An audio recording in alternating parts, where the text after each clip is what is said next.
मध्य प्रदेश में विधानसभा चुनाव होने में बस कुछ ही दिनों का समय बचा है, जिसको लेकर सभी प्रत्याशी अपनी तैयारियों में जोरों शोरों से लगे हुए हैं। इसी कड़ी में सीधी जिला के चुनाट विधानसभा के अंतर्गत तत्कालीन विधायक तथा आगामी चुनाव के प्रत्याशी सत्येंद्र तिवारी के यहां आज दिनांक 23 नवंबर को सैकड़ों की तादाद में लोगों ने पार्टी में सदस्यता ग्रहण की तथा लोगों का कहना है कि भारतीय जनता पार्टी की नीति से प्रभावित होकर उन्होंने सदस्यता ग्रहण की है। इस अवसर पर प्रदेश कार्यकारिणी के सदस्य इंद्र शरण सिंह चौहान एवं विधायक सत्येंद्र तिवारी, पार्टी के कार्यकर्ता एवं सैकड़ों की ताकत में समर्थक उपस्थित रहे। सम्मानीय विधायक जी, आपके हाथों से आज कई लोगों ने सदस्यता ग्रहण की भाजपा की, लगभग कितने लोग रहे इसके? अभी आप देख रहे हैं कि लगभग मेरे घर में ही 50 के आसपास हमारे नए साथी हमारे साथ जुड़े हैं। अनुसूचित जनजाति समाज से ज़्यादातर लोग हैं और जिस तरह से भारतीय जनता पार्टी की सरकारों ने काम किया है, जिस तरह से योजना चला के जनता के हित का काम कर रहे हैं, पूरे क्षेत्र में भारतीय जनता पार्टी से नई पीढ़ी और नए लोग जुड़ते जा रहे हैं। विधायक जी, लगातार आपके द्वारा जनसभा, नुक्कड़ सभाएं की जा रही हैं, किस तरह से लोगों का स्नेह, प्यार, आशीर्वाद मिल पा रहा है? चुरहट विधानसभा के जो मतदाता हैं उनका आशीर्वाद देश के प्रधानमंत्री नरेंद्र भाई मोदी जी के साथ, शिवराज जी के साथ हमेशा रहा है और मुझे भी पिछली बार सभी ने आशीर्वाद दिया था।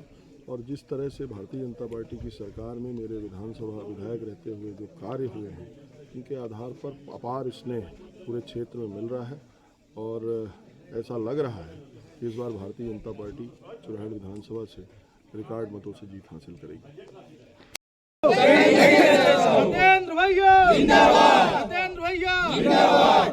सम्मानीय पूर्व अध्यक्ष महोदय, आपके द्वारा सामने कई चुनाव हुए हैं और पूर्व में आप जिलाध्यक्ष रहे, आप वर्तमान प्रदेश कार्य समिति के सदस्य हैं। ये 2023 का विधानसभा चुनाव किस दृष्टि से कैसा आपको नज़र आ रहा है? क्या कुछ रोमांच रहेगा चुनाव का?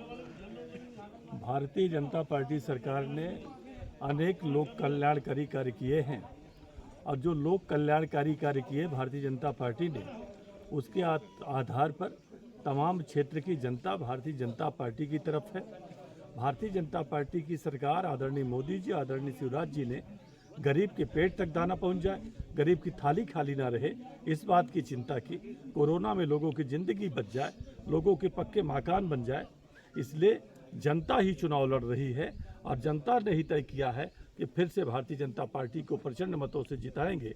तो कोई चुनौती नहीं है, भारतीय जनता पार्टी को जनता ही चुनाव जिता रही है और कोई प्रत्याशी सामने नहीं है, चाहे जिस भी दल का हो, केवल फूल, केवल भाजपा।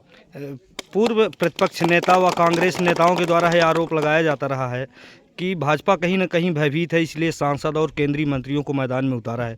इस परिप्रेक्ष्य में आपकी क्या प्रतिक्रिया होगी?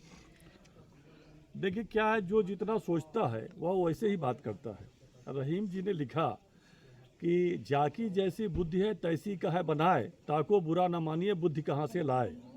तो जिसकी जैसी बुद्धि है, भारतीय जनता पार्टी के लिए चाहे वो सांसद हो चाहे विधायक हो, हर व्यक्ति कार्यकर्ता होता है, चाहे वो तो लोकसभा का चुनाव लड़ाए और चाहे विधानसभा का। आपने देखा कि हमारे यहाँ जब रामनाथ कोविंद जी थे, उनको न विधानसभा चुनाव लड़ाया न लोकसभा, लेकिन वो देश के राष्ट्रपति बन गए। तो आप ये मत सोचिए, हमारे यहाँ कोई भी व्यक्ति लोकसभा भी लड़ सकता है और विधानसभा भी। हर व्यक्ति कार्यकर्ता है और कार्यकर्ता को चुनाव भाजपा लड़ाती है, किसी सांसद या विधायक को नहीं। धन्यवाद।